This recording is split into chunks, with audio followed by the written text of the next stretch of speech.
القرآن يوحدنا لطريق الخير يوجهنا الله تعالى أنزله ورسول الله بسم الله الرحمن الرحيم. والقصاص لا يزمن بقتل القاتل تفريع ثاني لنا على أن ما لا مثل له لا يزمن أصلا، يعني أن من وجب عليه قصاص لغيره فقتل القاتل أجنبي غير ورثة المقتول فلا يزمن هذا الأجنبي لأجل ورثة المقتول شيئا من الدية والقصاص عندنا، وإن كان يزمن لأجل ورثة هذا القاتل البتة، وذلك لأن القصاص معنى غير متقوم في نفسه لا يعقل له مثل حتى تقول إن الأجنبي ضيع قصاصه فتجب عليه الدية كما قال الشافعي رحمه الله، وإنما يتقوم في حق الدية فيما لا يمكن المماثلة فيه لئلا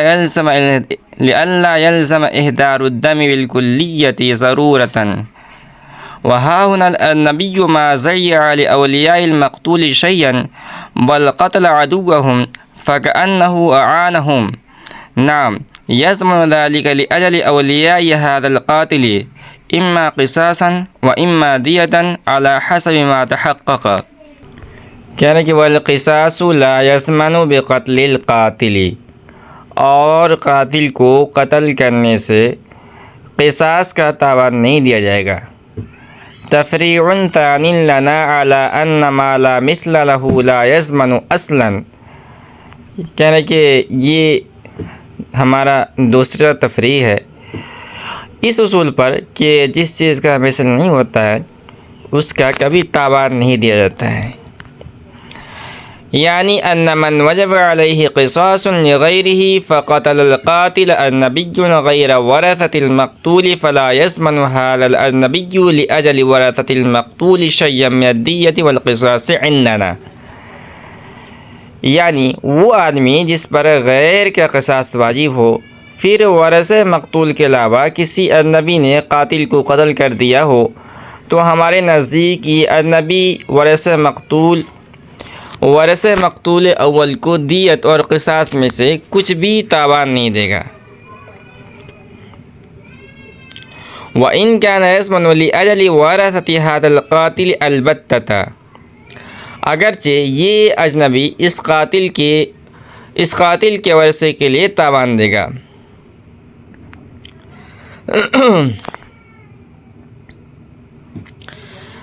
وذلك لأن القصاص معنى غير متقوم في نفسه لا يبقى له مثل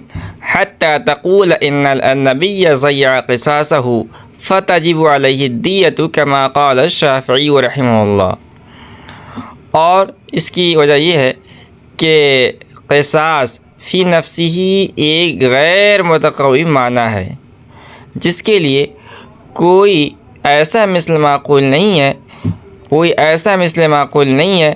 کہ تم کہو کہ النبی نے مقتول اول کے قصاص کو ضائع کر دیا ہے لہذا اس اجنبی پر دیت واجب ہوگی، جیسا کہ حضرت امام شافعی رحمۃ اللہ علیہ نے فرمایا ہے. وَإِنَّمَا يَتَقَوَّمُ فِي حَقِّ الدِّيَّةِ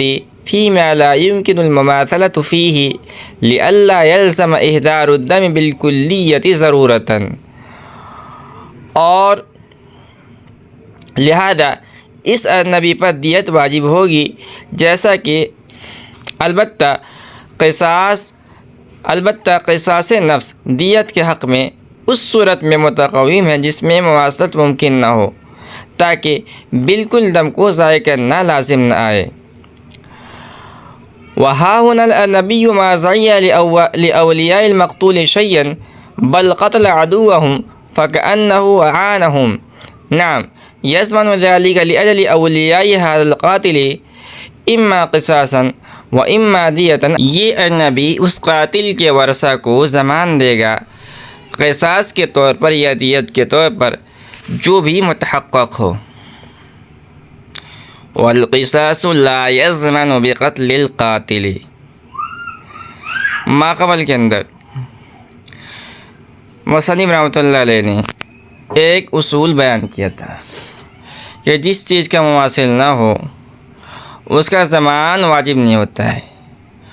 اور اس پر 3 تفریع ذکر کرنے کا وعدہ کیا تھا۔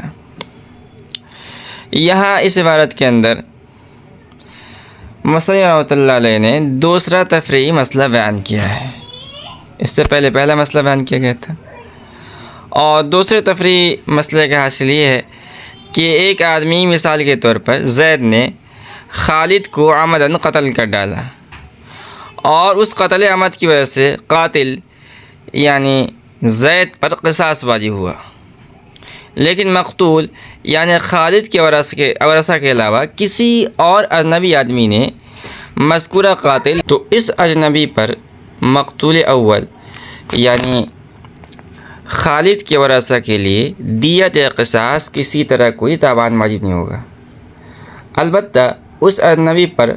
مقتول اول یعنی خالد کے قاتل یعنی زید جو مقتول ثانی ہے اس کے ورثہ کے لیے تاوان واجب ہوگا۔ شارح فرماتے ہیں کہ اس کی دلیل یہ ہے کہ قصاص یعنی قاتل کا نفس فی نفسی ہی ایک غیر متقوی معنی ہے، جس کا کوئی ایسا مثل معقول نہیں ہے جس کے بنا پر آپ یہ کہہ سکیں کہ اجنبی آدمی نے مقتول اول یعنی خالد کے قصاص کو ضائع کر دیا ہے، لہذا اس اجنبی پر مقتول اول کے ورثہ کے لیے دیت واجب ہونی چاہیے، جیسا کہ حضرت امام شافعی رحمۃ اللہ علیہ فرماتے ہیں۔ حضرت امام شافعی رحمۃ اللہ علیہ کے قول خلاصہ یہ ہے کہ مذکورہ اجنبی آدمی جس نے قاتل یعنی زید کو قتل کیا ہے اس پر مقتول اول یعنی خالد کے ورثہ کے لیے دیت واجب ہوگی، اس لیے کہ قاتل یعنی زید پر واجب شدہ قصاص مقتول اول کے ورثہ کے لیے ملک متقویم ہے، جیسا کہ قتل خطا میں نفس کا تاوان مال کے ساتھ ادا کیا جاتا ہے۔ جس طرح قتل خطا میں نفس قاتل متقویم ہے، اسی طرح قتل عمد میں بھی قاتل کا نفس متقویم ہوگا، اور قتل عمد میں قاتل کا نفس مقتول اول کے ورثہ کی ملک ہے، اور اس کو اجنبی آدمی نے ضائع کر دیا ہے، لہذا اجنبی آدمی پر مقتول اول یعنی خالد کے ورثہ کے لیے اس کا تاوان یعنی دیت واجب ہوگی۔ یہ بات یہاں پوری ہوئی۔ آگے وَإِنَّمَا يَتَقَوَّمُ فِي حَقِّ الدِّيَّةِ، یہ جواب ہے حضرت امام شافعی رحمۃ اللہ علیہ کے استدلال کا، اور جواب کا حاصل یہ ہے کہ قتل خطا جس میں مماثلت ممکن نہیں ہے اس میں نفس دیت کے حق میں خلاف قیاس اس لیے متقویم ہے تاکہ بظاہر کلی طور پر ایک محترم جان کا ضائع کرنا اور باطل کرنا لازم نہ ہے۔ تو جب قتل خطا میں نفس کو خلاف قیاس ایک ضرورت سے متقوی مانا گیا ہے تو اس پر کسی چیز کو قیاس نہیں کیا جائے گا، اور جب اس پر قیاس نہیں کیا جائے گا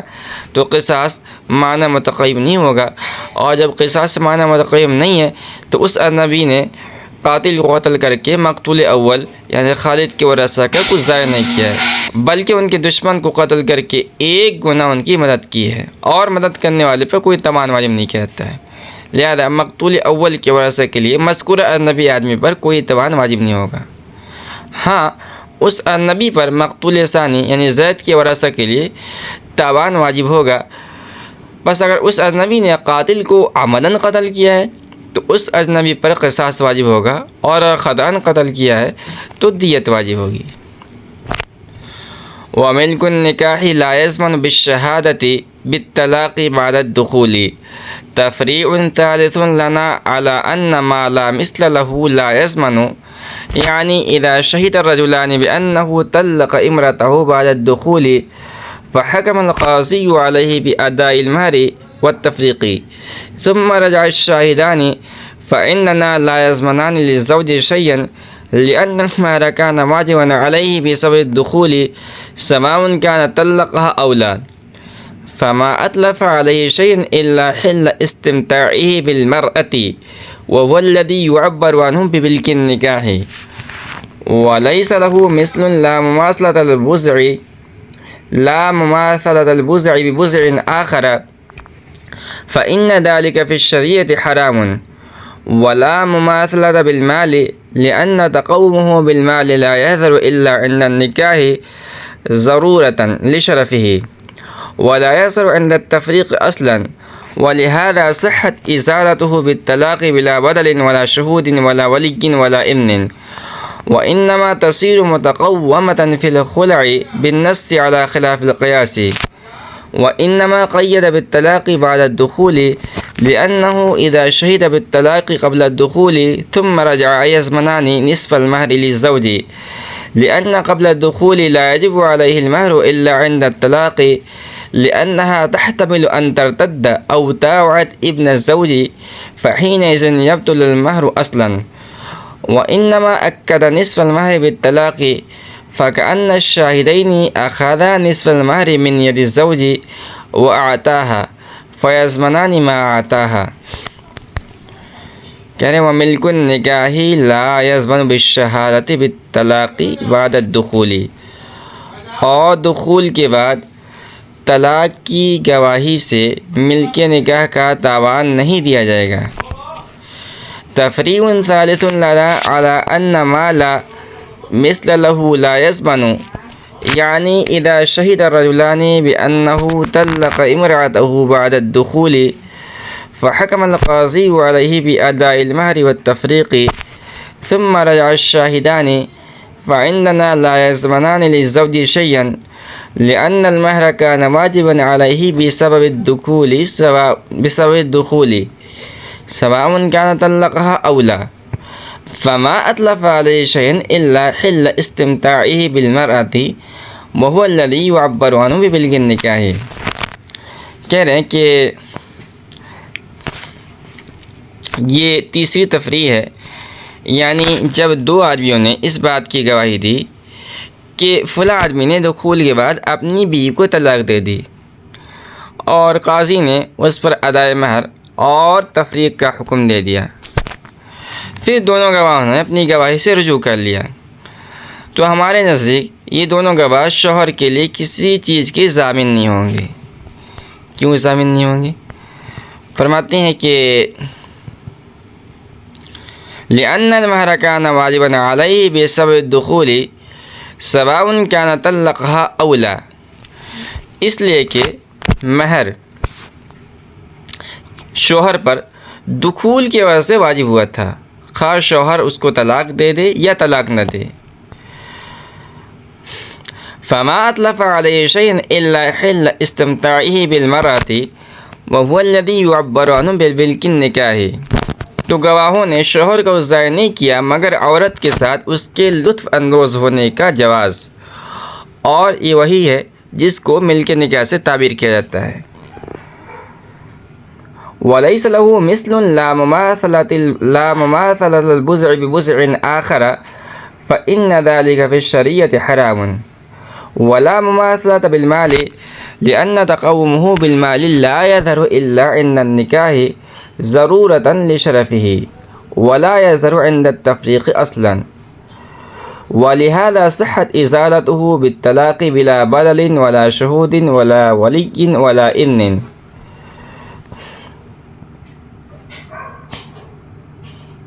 اور ملک نکاح کی کوئی مثل نہیں ہے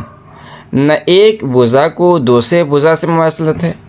اس لیے کہ یہ شریعت اسلامیہ میں حرام ہے اور نہ مال کے ساتھ مواصلت ہے کیونکہ ملک نکاح کا متقوم بالمال ہونا ظاہر نہیں ہوتا ہے مگر نکاح کے وقت اس کی شرافت کی وجہ سے اور تفریق کے وقت تو بالکل ظاہر نہیں ہوتا ہے وَلِهَذَا صِحَّتْ إِزَالَتُهُ بِالطَّلَاقِ بِلَا بَدَلٍ وَلَا شُهُودٍ وَلَا وَلِيٍّ وَلَا إِذْنٍ وَإِنَّمَا تَصِيرُ مُتَقَوَّمَةً فِي الْخُلَعِ بِالنَّصِّ عَلَى خِلَافِ الْقِيَاسِ اور اسی لیے اس کو طلاق کے ذریعے بغیر بدل کے بغیر گواہوں کے بغیر ولی کے اور بغیر اجازت کے زائل کرنا درست ہے اور بزا کا خلا کی صورت میں متقوم ہونا خلاف قیاس نص کی وجہ سے ہے شرح فرماتے ہیں کہ وإنما قيد بالطلاق بعد الدخول لأنه إذا شهد بالطلاق قبل الدخول ثم رجع يضمنان نصف المهر للزوج لأن قبل الدخول لا يجب عليه المهر إلا عند الطلاق لأنها تحتمل أن ترتد أو تابعت ابن الزوج فحينئذ يبطل المهر أصلا۔ اور ماتن علیہ الرحمہ نے طلاق بعد دخول کے ساتھ اس لیے مقید کیا ہے کہ جب گواہوں نے طلاق قبل الدخول کی گواہی دی اور پھر رجوع کیا تو شوہر کے لیے آدھے مہر کے ضامن ہوں گے، اس لیے کہ قبل الدخول شوہر پر مہر واجب نہیں ہوتا ہے مگر طلاق کے وقت، اس لیے کہ احتمال ہے کہ عورت مثال کے طور پر مرتد ہو جائے نعوذ باللہ، یا شوہر کے بیٹے سے پھنس جائے اور اس کو قدرت دے دے تو اس وقت مہر بالکل باطل ہو جائے گا۔ وَإِنَّمَا أَكَّدَ نِصْفَ الْمَهْرِ بِالطَّلَاقِ فَكَأَنَّ الشَّاهِدَيْنِ أَخَذَا نِصْفَ الْمَهْرِ مِنْ يَدِ الزَّوْجِ وَآتَاهَا فَيَضْمَنَانِ مَا آتَاهَا۔ اور ماتن علیہ الرحمہ نے نصف مہر کو طلاق کے ذریعے مؤکد کیا ہے، گویا گواہوں نے شوہر کے قبضے سے آدھا مہر لے کے عورت کو دے دیا ہے، لہذا یہ دونوں اسی چیز کے ضامن ہوں گے جو انہوں نے عورت کو دیا ہے۔ وَمِلْكُ النِّكَاحِ لَا يَضْمَنُ بِالشَّهَادَةِ بِالطَّلَاقِ بَعْدَ الدُّخُولِ۔ ماقبل کے اندر جو قاعدہ بیان کیا گیا تھا کہ اگر کوئی چیز ایسی ہو جس کا کوئی مثل نہ ہو، یعنی نہ تو مثل کامل ہو اور نہ مثل قاصر ہو، اسی طرح نہ مثل صوری ہو اور نہ مثل معنوی ہو، تو اس کا تابعاً واجب نہیں ہوتا ہے۔ اس عبارت میں مصنف رحمۃ اللہ علیہ نے اسی اصل پر تیسرا اور آخری تفریعی مسئلہ بیان کیا ہے، اور مسئلے کا حاصل یہ ہے کہ اگر دو آدمیوں نے یہ گواہی دی کہ مثال کے طور پر حامد نے دخول اور جماع کے بعد اپنی بیوی کو طلاق دی ہے، قاضی نے مقدمہ کو سنا، گواہوں کی گواہی کو سنا اور اس گواہی کے نتیجے میں میاں بیوی کے درمیان تفریق کرا دی اور شوہر کو حکم دیا کہ وہ بیوی کا مہر ادا کرے۔ اب یہ جو دونوں گواہ تھے یہ دونوں جھوٹے تھے، بعد میں ان کو شرمندگی ہوئی اور جب شرمندگی ہوئی تو انہوں نے توبہ کیا اور اپنی شہادت سے رجوع کر لیا اور قاضی کے پاس آ کر کہا کہ ہم لوگوں نے جھوٹی گواہی دی تھی۔ تو اس صورت میں ہمارے نزدیک یہ دونوں گواہ شوہر کے لیے کسی چیز کے ضامن نہیں ہوں گے۔ اس جھوٹی گواہی کے نتیجے میں جو شوہر نے بیوی کو مہر ادا کیا ہے تو اب اس مہر کا تاوان ان دونوں گواہوں پر لازم نہیں کیا جائے گا، کیونکہ دخول اور جماع کرنے کی وجہ سے شوہر پر مہر واجب ہو جاتا ہے، خواہ وہ طلاق دے یا طلاق نہ دے۔ لہذا ان گواہوں نے شوہر کی کوئی چیز طلب نہیں ہے، کوئی نقصان نہیں کیا ہے، البتہ بس اتنا کیا ہے کہ چونکہ وہ عورت اس کی بیوی تھی تو وہ اپنی بیوی کے ساتھ لطف اندوز ہو سکتا تھا، جماع کر سکتا تھا، جس کو مل کے نکاح سے تعبیر کیا جاتا ہے۔ تو ان دونوں گواہوں نے جھوٹی گواہی دے کر اس حق کو شوہر سے ضائع کر دیا ہے، یعنی ان کی گواہی کی وجہ سے مل کے نکاح ختم ہو گیا ہے۔ شرح فرماتے ہیں کہ مل کے نکاح ایسی چیز ہے جس کا کوئی مثل نہیں ہے، کیونکہ نہ تو مل کے نکاح یعنی بوزہ اس کا کوئی مماثل موجود ہے کہ ہم کہیں کہ چونکہ یہ بوزہ یعنی استمتاع بالزوجہ کو ان لوگوں نے ختم کر دیا تو اس کے بدلے میں کسی دوسری عورت کا بوزہ اس کے حوالے کیا جائے، اس لیے کہ یہ زنا ہے اور شریعت اسلامی میں حرام ہے۔ اسی طرح مال کے ساتھ بھی بوزہ کی مواصلات نہیں ہے، اور مال کے ساتھ بوزہ کی مواصلات اس لیے نہیں ہے کہ ملک بوزہ مال کے ساتھ متقائم نہیں ہے، یعنی ملک وضع اس کی کوئی قیمت، مالی کوئی قیمت نہیں ہے۔ اب اس سوال پیدا ہوگا کہ پھر نکاح کے وقت بصورت مہر مال کا وجوب کیوں ہوتا ہے؟ تو شارح فرماتے ہیں کہ اس کی وجہ ہے کہ نکاح کے وقت بصورت مہر مال کا واجب ہونا یہ ملک وضع کی قیمت نہیں ہوتی ہے، بلکہ محل یعنی وضع کی شرافت کو ظاہر کرنے کے لیے بصورت مہر مال واجب کر دیا جاتا ہے، کیونکہ اگر شوہر کو وضع کا مالک مفت میں بنا دیا جائے تو لوگوں کے دلوں میں وضع کی عظمت اور شرافت باقی نہیں رہے گی۔ اور تفریق کے وقت وضع چونکہ کسی کی ملک میں داخل نہیں ہوتا ہے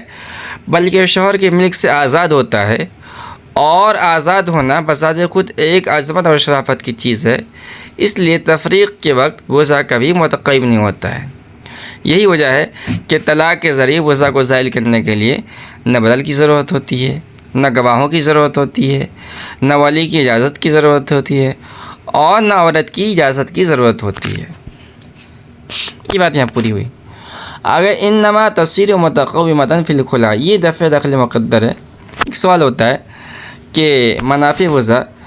تفریق کے وقت خلا کی صورت میں متقویم ہوتے ہیں، یعنی عورت خلا میں منافع وضع کا بدل لے کر اس کو شوہر کے چنگل سے نکال لیتی ہے۔ اس سے معلوم ہوا ہے کہ منافع وضع تفریق کے وقت بھی متقویم بالمال ہوتے ہیں، حالانکہ آپ نے ابھی فرمایا کہ منافع وضع تفریق کے وقت بالکل متقویم بالمال نہیں ہوتے ہیں۔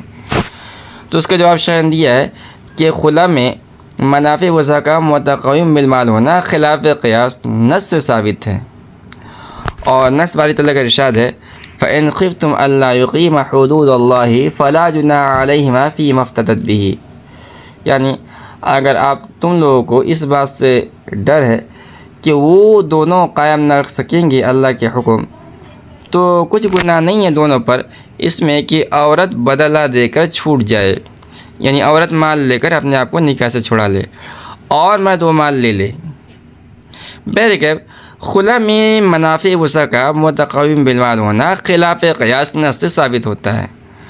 اور جو چیز خلاف قیاس ثابت ہو اس پر نہ دوسری چیز کو قیاس کیا جاتا ہے اور نہ اس کو لے کر اعتراض کیا جا سکتا ہے۔ شارح فرماتے ہیں کہ ماتن نے طلاق بعد دخول کی قید لگائی ہے، اور یہ قید اس لیے لگائی ہے کہ جب دونوں گواہ طلاق قبل دخول کی شہادت دے دیں گے اور پھر اس سے رجوع کر لیں گے تو وہ دونوں شوہر کے لیے نصف مہر تاوان دینے کے ذمہ دار ہوں گے،